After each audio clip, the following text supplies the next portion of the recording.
고린도전서 7장 전체가 결혼과 신앙에 연관된 말씀을 하시는데 7장을 읽으면서 가장 우선적으로는 혼돈하지 말아야 할 것이 있는데 결혼을 하라는 것인지 말라는 것인지 혼돈하면 안 됩니다. 바울 자신이 결혼을 하지 않았다고 해서 결혼에 대해서 부정적인 견해를 가졌거나 결혼하지 않을 것을 조장하거나 권면하는 말씀이 고린도전서 7장이 전혀 아닙니다. 결론을 먼저 말씀드리면 결혼은 꼭 해야 합니다. 결혼을 왜 해야 되는지 말씀하고 있는 것이 고린도전서 7장이라는 뜻입니다. 오늘 말씀은 7장의 첫 번째 들어가는 말씀으로 결혼은 신앙을 건강하게 해주기 때문에 반드시 해야 합니다. 우선 부정적으로 느껴질 수 있는 1절, 남자가 여자를 가까이 아니함이 좋으나, 남자가 여자를 가까이 아니하면은 결혼을 하라는 건지 말라는 것인지 혼돈할 수 있습니다. 7절, 나는 모든 사람이 나와 같기를 원하노라. 그러나, 나와 같기를 원한다는 말을 단순히 생각하면은 바울이 결혼하지 않았으니까 모든 사람이 결혼하지 않기를 원한다는 부정적인 의미로 충분히 혼돈할 수 있습니다. 그렇지만 말씀을 좀 더 자세히 보면은 1절과 7절 결혼에 부정적인 의미를 주는 듯하게 시작하고는 있지만은 1절에 보니까 남자가 여자를 가까이 아니함이 좋으나, 나로 끝난다는 나. 이 나라는 말은 앞의 내용과 뒤의 내용은 반대되는 내용이 나온다는 것을 암시하는 글자가 나입니다. 7절도 마찬가지입니다. 나는 모든 사람이 나와 같기를 원하노라. 그러나, 여기도 나로 끝나죠. 그러나 사도 바울은 여자와는 결혼하지 않았지만은 주님과 결혼한 사람입니다. 그 사람은 사명과 결혼하여서 살았던 사람입니다. 모든 사람이 나와 같기를 원하는 것은, 주님과 결혼하는 것은 영적으로 볼 때에 반드시 해야 되는 일입니다. 이것은 바울뿐만 아니라 믿는 모든 자들, 곧 교회라고 일컬어지는 사람은 주님의 신부로서 주님과 결혼해야 합니다. 우리가 나중에 들어갈 하나님 나라의 천국 잔치가 어린 양의 혼인 잔치예요. 교회는 그리스도의 신부로 단장하고 그리스도를 맞이하는, 결혼하는 것이, 그것이 교회의 모습이고 믿는 자의 모습입니다. 모든 사람이 나와 같기를 원하노라. 그러나, 주님과 결혼하는 것은 반드시 누구나 꼭 해야 하지만, 그러나 여자와 결혼하는 것을 내가 하지 않았다고 너희도 하지 않는 것이 바람직한 것은 아니라는 거예요. 모두 다 나와 같이 결혼하지 않는 것이 좋은 것은 아니라는 것을 지금 말씀하고자 하시는 말씀입니다. 하나님께서 각 사람에게 은사로 주신 것이 다른데 이 사람은 이러하고 저 사람은 저러하다. 이 말은 결혼하지 말라는 말씀이 아니라 나는 여자와 결혼은 안 했지만 결혼해야 된다는 거예요. 주님과 결혼하는 신앙의 결혼은 반드시 모든 믿는 자가 다 해야 되지만, 남녀가 결혼하는 것은, 이것은 모두 다 나와 같을 필요가 없다는 것이 그러나에 포함되어 있는 말씀입니다. 그러니까 몇 사람을 제외하고는 결혼을 하는 것이, 그것이 정상이에요. 사람들이 결혼하는 이유를 들어보면 여러 가지 이유가 있습니다. 사랑하기 때문에 결혼하고, 행복하려고 결혼하고, 또 자녀를 가지고 자기를 이루어 나가는 성취의 이유 등등 여러 가지 이유를 말씀하고 있습니다. 그런데 오늘 말씀은 결혼하는 이유보다 더 중요한 결혼을 해야 되는 이유를 말씀하고 있습니다. 결혼하는 이유를 보면은 결혼을 하면 좋지만 또 안 해도 무방한 이유들을 포함하고 있습니다. 사랑해서 결혼한다면은 젊은 사람들이 사랑하면은 결혼하겠지만은 사랑하는 사람이 나타나지 않으면은 굳이 결혼할 필요 있겠느냐? 이렇게 반대의 뜻도 된다는 거죠. 행복하기 위해서 결혼한다면 행복하기 위해서는 결혼하겠지만은 꼭 결혼해야지만 행복합니까? 그러면 그러면은 결혼 안 해도 행복할 수 있다고 젊은 사람들이 생각한다는 거죠. 자아 성취면은 더 그렇습니다. 자기를 이루기 위해서 자녀를 낳고 2세를 낳는 거죠. 그리고 자기가 만들어지고 성숙되기 위해서 결혼하는 이유도 있지만은 오히려 가정을 가지고 자녀를 낳고 하는 것이 자기 성취의 걸림돌이 되기 때문에 결혼하기 싫다고 생각하는 사람도 있습니다. 그런데 결혼을 해야 하는 이유는 결혼을 하지 않으면 안 되는 이유입니다. 반드시 해야만 하는 이유를 오늘 말씀에서 우리들에게 가르치고 있습니다. 결혼하지 말라 말이 아니에요. 결혼은 해도 좋고 안 해도 좋다 그 말씀을 하는 게 아닙니다. 이것은 반드시 해야 되는 이유를 말씀하십니다. 6절 말씀에 명령은 아니고 허락이라고 말은 했지만은 이 내용을 자세히 보면은 명령보다도, 결혼을 해라 하는 명령보다도 결혼을 해야만 하는 필연을 이야기하고 있습니다. 내가 결혼하지 않았다고 모든 사람이 결혼하지 않아야 하는 것이 아니라 이런저런 이유 때문에 결혼은 해야 된다는 필연을 말씀하고 있어요. 이게 수사학적인 표현 방식이라고 할 수 있습니다. 저는 결혼 예찬론자입니다. 결혼 반드시 해야 되는 거예요. 음식을 먹어야지 건강한데 때로는 우리가 금식하는 사람들이 가끔 있는데 금식이 인생의 목적은 아니라는 거예요. 음식을 먹어야 건강하듯이 정말 소수의 몇 사람들은 그 결혼하지 않는 그 은사가 이제 있는데 그 사람을 제외하고 0.00001% 되는 사람을 제외한 모든 사람은 99.99999% 되는 사람은 결혼을 하는 것이 정상입니다. 그것이 맞다는 거예요. 결혼을 해야만 하는 이유는 결혼은 내 신앙을 건강하게 해주기 때문입니다. 모든 사람이라고 말을 할 수 없지만 사도 바울과 같이 특수한 몇 사람을 제외한 모든 사람은 결혼해야 됩니다. 결혼은 내 신앙을 건강하게 해주는 결혼이 되어야 한다. 그 필연을 길게 여러 가지로 설명을 하고 있습니다. 첫 번째는 2절에 보니까 음행을 피하기 위하여 반드시 결혼해야 합니다. 결혼은 사람들로 하여금 음행의 시험을 이기게 해줍니다. 결혼한 사람이 다 이긴다는 말은 아니에요. 그러나 결혼하지 않으면 음행에 이길 수 있는 사람이 없습니다. 몇 사람을 제외하고.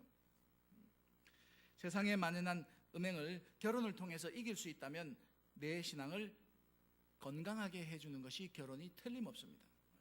육적이든 영적이든 음행을 이겨야지만 건강한 신앙을 가질 수 있습니다. 음행에 빠지면 내 신앙이 절대 건강할 수 없습니다. 나는 음행해도 신앙을 건강하게 가질 수 있다는 것은 있을 수 없는 거짓말입니다. 음행이라는 것은 마음이 둘로 나뉘어져서 영적으로 보면은 한 마음을 가지고는 하나님을 섬기고 한 마음을 가지고는 세상을 섬기겠다. 그것이 영적인 음행인데 성경에 말씀하시기를 절대 그럴 수 없다고 못을 박았습니다. 육적인 음행은 두 마음을 가지고 마음이 일심되는, 그래서 교회도 일심이 좋죠. 하나로 섬겨야 되는데 한 사람을 사랑해야 되는데 둘로 마음이 나눠져서 한 마음으로는 이 사람을 사랑하고 또 다른 마음으로는 이 사람을 사랑한다. 이것을 사랑이라고 인정하고 받아들일 수 있는 사람은 아무도 없습니다. 아직도 지구상의 일부 국가에 현존하는 일부 다처제는 여러 여성들이 한 남편을 사랑한다고 말을 하고 있지만, 표현하지만 그것은 사랑하기 때문에 표현하는 것이 아니라 사회적 약자로 어쩔 수 없는 상황을 마음에 받아들인 표현일 뿐입니다. 무슨 말이냐면은 너무나 사회가 가난하기 때문에 먹고 살기 위해서 어쩔 수 없이 내가 그것을 받아들였다는 말이지 사랑한다는 말은 아니에요. 사마리아 수가성 여인이 예수님과 만나 대화한 내용을 요한복음 4장에 보면 찾을 수 있는데, 예수님께서 사마리아 여인에게 내 남편을 데리고 오라 했습니다. 이 여자가 예수님께 대답하기를 나는 남편이 없습니다 이야기했어요. 이 여자는 남편이 없어서 없는 것이 아니라 많아서 없는 여인입니다. 그런데 없다고 말을 한 이 여인의 말보다 예수님께서 뭐라고 말씀하셨는지가 중요한데, 내가 남편이 5이 있었는데 없다는 그 말이 옳다고 이야기했어요. 남편이 많은 것은 없다고 말하는 것이 옳다는 거죠. 여럿이 있는 것은 없는 것과 같습니다. 세상은 우리를 이런저런 이유로 유혹하여서 두 마음을 가지게 하고 음행하도록 유혹하고 있습니다. 영적이든 육적이든. 우리는 이 음행으로 인해 무너지게 되면 육신뿐만 아니라 영혼도 함께 무너지게 됩니다. 육신의 음행을 따르다가 결국 믿음을 떠나는 사람들이 우리 주변에도 무수히 많이 있습니다. 음행을 피하기 위해서 결혼하라는 말씀이, 저도 이 말씀을 처음 대할 때에 너무 소극적이거나 너무 약하게 들리는 말씀으로 생각했는데, 오늘 말씀을 다시 묵상하면서 읽어보니까 이것은 결혼의 아주 적극적인 이유입니다. 이유라기보다는 필연이에요. 필연. 음행이라는 것이 우리들에게 너무 가까이 다가와 있고 온 세상이 음란으로 가득 차 있고 말세로 갈수록 희미해지는 것이 아니라 더욱 심화되고 있으며, 할 수만 있으면 믿는 자들을 넘어지게 하려고 삼킬 자를 두루 찾는 음란 마귀의 시험으로부터 수많은 사람들이 지금도 넘어지고 있으며 음란 가운데서 행하고 방황하고 있으며, 아침에 눈만 뜨면 음란이에요. 저녁에 눈을 감아도 그것이, 이 잔상이 사라지지 않는 세상에 저와 여러분이 살고 있습니다. 그래서 결혼이라는 건강한 방법을 통해서 음행을 이길 수 있기 때문에 반드시 결혼해야 되는 필연이 된다는 말씀입니다. 믿는 우리들이 음행을 이기는 유일한 방법이 믿음을 건강하게 하고 믿음을 끝까지 지킬 수 있는 매우 매우 중요한 일이 결혼이라고 성경은 우리에게 가르쳐주고 있습니다. 어르신들이 세월 앞에 장사가 없다고 그래요. 세월 앞에 장사가 없어요. 이건 젊은 사람들은 잘 몰라요. 나이가 들어서 연만해지시고 그러면, 자, 정말 세월 앞에 장사가 없구나, 한 해 다르다 하는데, 더 연세 드신 분, 야, 한 해 다른 것은 그거 젊은 거야. 하루가 다르다 그러면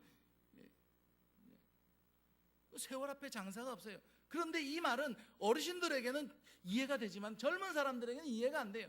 그런데 제가 말씀드리고 싶은 것은, 음행 앞에서는 진짜 남녀노소를 불문하고 장사가 없어요.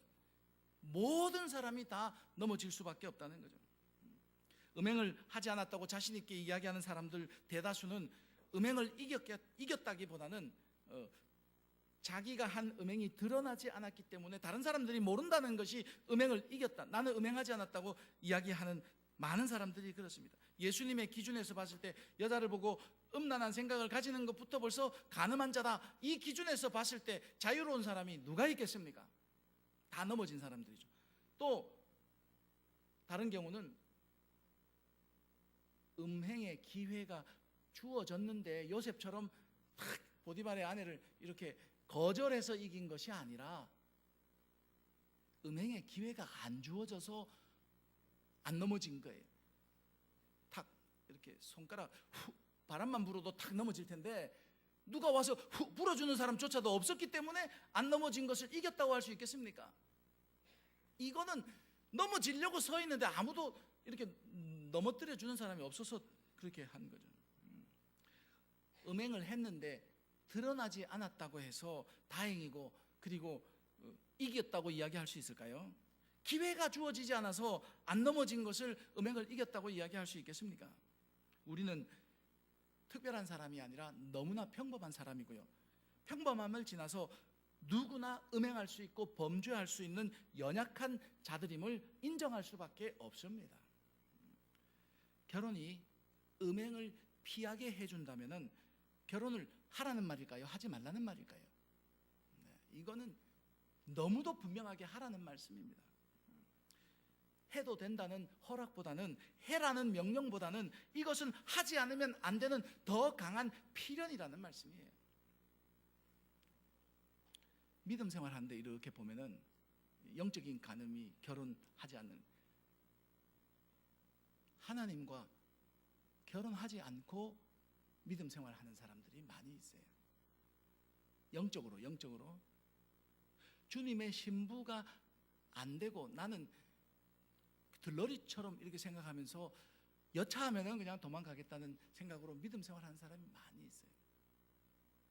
이것은 영적인 간음이에요.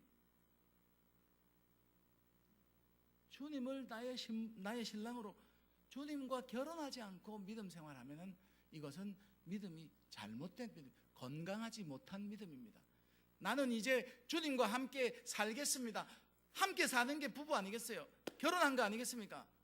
주님과 결혼하여서 내가 영적으로 주님과 결혼하여서 주님과 함께 살겠습니다. 이게 믿음의 바른 모습이에요. 우리 일심교회는 주님과 결혼하지 않는 사람이 영적으로 한 명도 없는 성도가 되시기를 주님의 이름으로 부탁드립니다. 결혼해야 되는 거예요.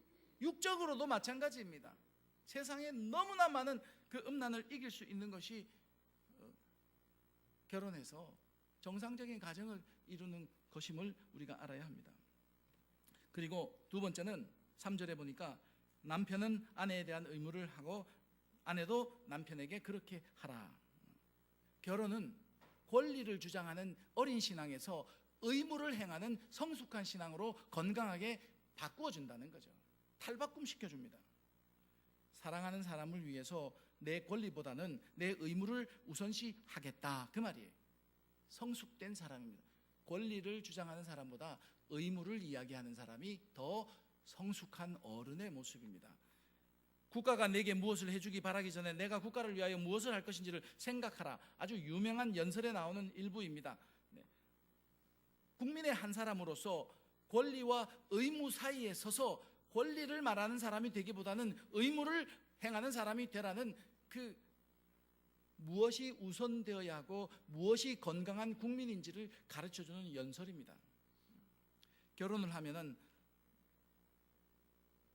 한 남편과 한 아내로서 내 권리를 이야기하는 사람은 어린아이예요. 어린아이. 의무를 말하는 사람이 어른입니다. 건강. 가정이나 교회나 나라나 사람이 사회를 이룬 모든 곳에서 사람이 많으면 늘 시끄러워요. 자기 권리밖에 이야기하잖아요. 관계가 깨어집니다. 일이 제대로 되는 것이 아무것도 없어요.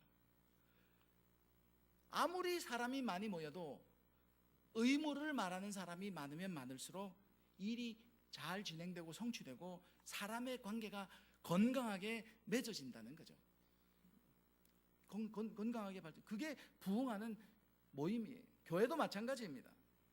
자기 의무를 회피하면서 그리고 이런저런 핑계를 대면서 합리화시키고 숨어가지고 안심하고 있는 그 순간부터 내 영혼이 죽어가고 있고 그리고 병들어가고 있고 썩어가고 있고 내 신앙이 건강을 잃어버리고 있는 모습입니다.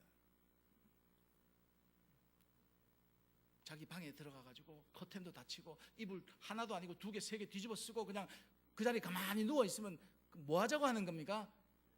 죽으려고 하는 짓이 죽으려고 하는 짓. 빨리 일어나서 이불을 개고 창문을 올리고 커튼을 올리고 나가서 청소도 하고 즐거운 마음으로 사람도 만나 대화도 하고 이게 건강을 회복하는 모습이라는 말씀입니다. 국민이 나라에 대한 의무를 다하고 나라가 국민에 대한 의무를 다하면 나라가 부강한 나라가 되고요. 남편이 아내에 대한 의무를 다하고 아내가 남편에 대한 의무를 다하면 가정이 건강한 가정이 될 수 있고 교인이 교회에 대한 의무를 다하고 교회가 교인에 대한 의무를 다할 때에 교회가 부흥할 수 있습니다. 이것이 건강하고 건전한 모임입니다. 사람은 결혼을 통해서 나의 권리를 말하는 어린아이에서 나의 의무를 행하는 어른으로 탈바꿈해야 돼. 그래서 결혼하면 어른이 된다 말을 하는 거죠. 결혼해야지만 어른이 되는 거죠. 혼자 있을 때는 다 전부 자기 거잖아요. 그런데 결혼하면 양보해야 되고 배려해야 되고 나눌 수 있어요. 자기가 무엇을 해야 되는지 의무를 안다는 겁니다. 4절은 의무를 넘어서 서로에게 예속될 정도로 상호 존중해야 된다는 것을 말합니다. 이것은 사랑함입니다. 사랑하는 마음이에요. 일방이 아닌 쌍방이에요. 자신이 주장하지 못하고 상대방이 주장하는 거예요. 근데 상대방도 마찬가지예요. 상대방도 자기가 자기 주인이 아니고 내가 그 사람의 주인이 되는 거예요. 남편은 아내가 주장하고 아내는 남편이 주장하는. 이것이 신앙을 건강하게 해준다는 거예요. 의무를 행하는 것보다 더 일방적인 것이 얼마나 무례하고 사람에게 상처를 주는지. 전화를 걸어서 자기 할 말만 딱 이야기하고 끊는 사람, 여러분 그런 전화 받으면 기분이 어떻습니까? 하루 종일 기분이 나빠요. 전화는 딱 한 번 걸려오는 것으로 끝날 수 있지만은 같이 사는 사람이, 이 사람은 내 이야기는 하나도 안 들어줘. 전부 자기 이야기만 하고 상대방 이야기는 귀도 닫고 마음도 닫고 있으면 이거는요 사람을 미치게 하는 제1의 요인입니다. 주장한다는 것은 의무를 행하는 것보다 더 강력한 이유요 필연입니다. 의무를 다하는 것은 자신이 알아서 행하는 것인데, 상대가 나를 주장하는 것은 내가 정한, 내가 해야 될 의무를 뛰어넘어서 상대방이 시키는 대로 해야 된다는 그 말이에요. 저도 한 남자로서 열심히 일을 하고 들어갔는데, 집에 들어갔는데 피곤해서 좀 쉬고 싶은데 집사람이 설거지 좀 해주세요 하면 그거 해야 된다는 말이에요.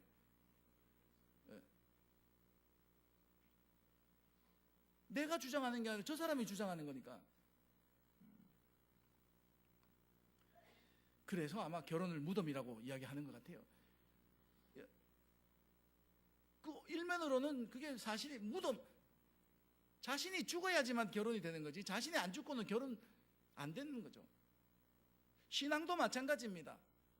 내가 죽고 내 안에 그리스도께서 사시고 하나님이 나를 주장하는 것이 신앙 아니겠어요? 그게 바로 자기 무덤 아니겠습니까? 내가 죽어야지만 상대가 주장하는 대로 행할 수 있고 순종할 수 있습니다. 이것은 진짜 죽으라는 말이 아니고 오히려 그렇게 죽음으로 해서 더 소중하고 더 귀중한 것을 얻을 수 있습니다. 디모데전서 2장 15절, 그러나 여자들이 만일 정숙함으로 믿음과 사랑과 거룩함에 거하면 그의 해산함으로 구원을 얻으리라. 하나님과 결혼해서 하나님 앞에서 자기가 죽으면은요 생명과 구원을 얻는다, 선물로 받는다, 그 말씀입니다.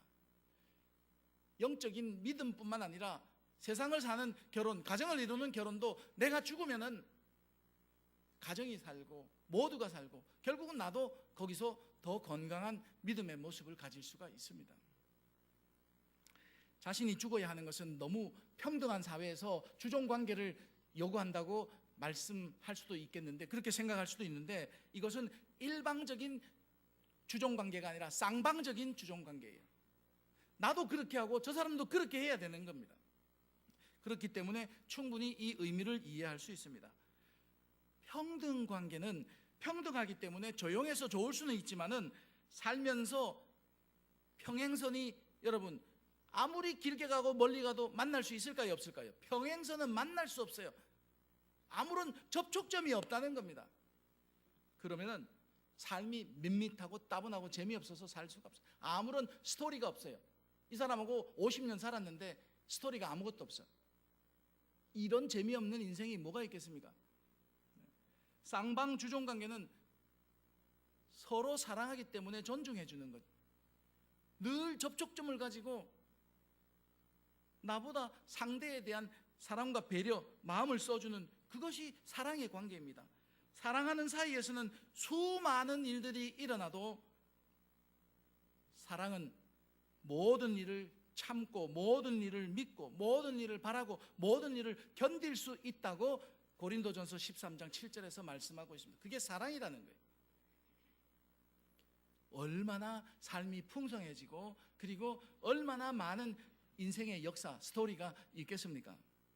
과거에 이런 단어가 존재했습니다.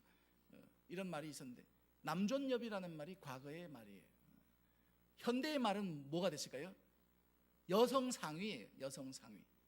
저는 이 두 말을 굉장히 좋아합니다. 각자 있을 때는 최악의 사회였지만은 이 두 가지가 한꺼번에 모여있는 사회가 신앙의 사회고 하나님 나라입니다. 하나님은 우리를 사랑하셔서 자신이 죽어주셨고요, 그 하나님의 사랑을 받아서 이제는 나도 내가 죽고 내 안에 그리스도가 사는 하나님을 사랑하는, 그게 하나님 나라입니다. 가정에서 여성이 생각할 때 남존여비, 남존여. 그래서 내가 남편을 정말 내가 죽고 사랑하는 거죠. 존경. 남자 입장에서는 여성 상위입니다. 여성 상위. 남편이 아내를 사랑하기 때문에 내가 죽고 아내를 섬겨주는 겁니다. 성경은 항상 쌍방을 이야기하고 있어요. 일방적인 그것은 하나님의 사랑이 아닙니다. 스스로가 자기를 주장하면 다툼만 일어나고 어느 쪽이 이겨도 영광은 없고 상처밖에 없어요. 양패구상이라는 말을 아시죠? 싸웠는데 둘 다 망한 거예요. 둘 다 죽은 거죠. 우리나라 정치를 보면은 여야가 늘 싸워. 이제는 좀 안 싸웠으면 좋겠다. 그래서 저는 다음 선거 때는 안 싸운 사람을 좀 뽑아주고 싶다. 싸운 사람은 떨어뜨렸으면 좋겠어요. 근데 뭐 나 혼자 표 찍는다고 떨어지는 건 아니지만은 요즘 등장한 말이 협치 아닙니까? 협치. 서로 여당은 야당이 잘한다고 박수 쳐주고 야당은 여당이 잘한다고 박수 쳐주고 이런 사람이 있으면 정말 평생 국회의원하고 평생 이렇게 좀 뽑아줬으면 좋겠어요. 국민들이 딱 보고 싸우면 안 뽑아줘야 되는데, 그래서 선거운동본부를 만들면은 안 싸우는 사람 뽑아주기 운동 뭐 이런 걸 하면 좋겠어요. 가정에서도 부모는 자식을 사랑하고 자식은 부모를 존경하는 쌍방이 부모와 자식의 관계를 건강하게 만든다는 거죠. 남편은 아내가 주장하고 아내는 남편이 주장하고, 쌍방이면 내 가정도 내 신앙도 건강하게 될 수 있습니다. 이건 의무를 넘어선 이야기, 죽어야지만 가능한 이야기입니다. 서로 사랑하고 서로 상호 존중하는 가운데서 이루어질 수 있는 이야기입니다. 5절 말씀도 서로 분방하지 말라. 다만 기도할 틈을 얻기 위하여 합의상 얼마 동안 하되 다시 합하라. 분방과 합방을 이야기하는데 여기서 핵심 단어는 분방하라는 말이 아니에요. 합방하라는 말이 아닙니다. 무엇을 하라는 말입니까? 합의를 하라는 말이에요. 합의를. 지난 주간에 잠언 말씀을 볼 때 이게 의논이 많으면 경영이 성립된다. 우리 주변에 보면은 의논하지 못하는 사람이 의외로 많아요. 의논을 못하는 거예요. 의논을. 내 주장과 내 의견과 내 생각밖에 없어요. 다른 사람의 의견을 받아들일 여지가 전혀 없이 전부 자기로 꽉 찬 사람. 합의라는 것이 한 걸음 물러서서 서로, 나도 주장이 있지만 너도 주장이 있으니까 서로 합의하라는 거예요. 아내의 생각이 있으면 남편의 생각도 있으니 서로 마음을 같이 하여 합의하라는 거예요. 분방하는 것도 마귀가 죄악의 틈을 타는 것이 아니라 기도할 수 있는 틈을 타기 위해서는 합의상 분방할 수 있지만 다시 합하라. 이것이 합의하라는 말입니다. 마음을 같이 하라는 말씀입니다. 마음을 같이 해야지만 건강해질 수 있습니다. 결혼 생활이 됩니다. 그리고 하나님 나라를 향하여 끝까지 달릴 수 있습니다. 동상이몽이라고 했습니다. 같은 침상에만 있다고 같은 꿈을 꾸는 게 아니에요. 마음이 같아야지 같은 꿈을 꾸는 거 아니겠어요. 5월 동주라고 했습니다. 같이 배를 탔다고 친구가 되는 게 아니에요. 원수가 같은 배를 타고 있으면 5월 동주 아니겠습니까? 합의하라는 말은 세상에 원수를 만들지 말고, 가정에서 원수, 저놈은 원수 하지 말고 친구를 만들, 평생 동반자요 나와 함께하는 친구를 만들어야지만 그게 건강한 가정을 이룰 수 있습니다. 이 분방이라는 것이 공간적인 개념이라기보다, 합방이라는 것이 공간적인 개념이라기보다는 결혼 생활에서 마음을 같이 하지 못하면 지옥이 따로 없고 원수가 따로 없어요. 마음을 합의할 때에 천국을 살 수 있고 친구를 만들 수 있고 기쁨으로 건강한 신앙생활을 할 수 있습니다. 여행을 가면은 꼭 보면은 남편과 부인이, 그 아내가 따로따로 여행 가는 가정이 있더라고요. 제가 여행사에 물어보니까 따로따로 가는 사람들 대부분이 묻지마 여행이라고 그러더라고요. 묻지마 여행. 여러분 활동도 좀 같이 하세요. 같이, 부부가 같이 마음도 같이 하고 경제도 같이 하고 활동도 같이 하고 같이 하라고 부부가 되는데 마음을 합하라고 부부가 됐는데 왜 자꾸 따로따로 놀겠습니까? 합의하는 것은 같은 마음을 가지고 같은 방향을 보고 같이 걸어가면서 서로 마음을 나누는 것이 합의하는 모습입니다. 오늘 말씀을 정리하겠습니다. 결혼을 꼭 해야 되는 필연을 이야기하시면서 음행을 피할 수 있고 의무를 다할 수 있고 서로 사랑하는 쌍방주종 관계를 가질 수 있으며 또 그리고 마음을 같이하여 합의할 수 있는 이런 건강한 믿음의 모습을 가질 수 있는 것이 바로 결혼이라는 것을 성경은 우리에게 가르쳐주고 있습니다. 사랑하는 일심 성도 여러분, 이런 결혼을 통해서 내 믿음이 더욱 건강하고 건전한, 그래서 세상에서 어떤 음란이 오고 어떤 시험이 오더라도 이길 수 있는 그런 복된 성도가 되시기를 주님의 이름으로 축원드립니다. 기도하겠습니다. 오늘 말씀을 통해 결혼은 신앙